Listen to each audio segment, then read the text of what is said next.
ஐயோ வெள்ள குஞ்சா, எங்கடா போன? உன்னை என்ன திரும்ப தேடின சாமி, என்னை விட்டு போவாத.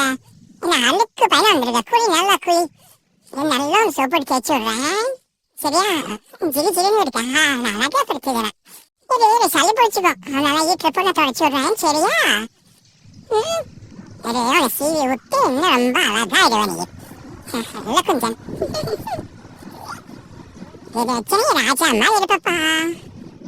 சாமி வேலை நினைச்சிட்டு வந்தல்ல, ஜூஸ் குடி, நல்லா குடி. இதற்குத்தானே ஆசைப்பட்டேன், மாட்டிக்கிட்டே பொம்பளைப்பட்ட. பேதல்லனா ஏழை ஆட்டுக்கறி போட சொர்க்கம் மதுவிலே. இன்னைக்கு கிடைச்சது என் ஆட்டுக்கறி. பெப்பரை தூவி விட்டு நல்லா சென்ட்ரல் பீஸா இருக்கு, அப்புறம் எடுத்து நல்லா தின்னா என்ன ருசி. ஏன்னா ஆட்டுக்கறி ஐயோ எலும்பு கூட தேய்க்க மாட்டேன்.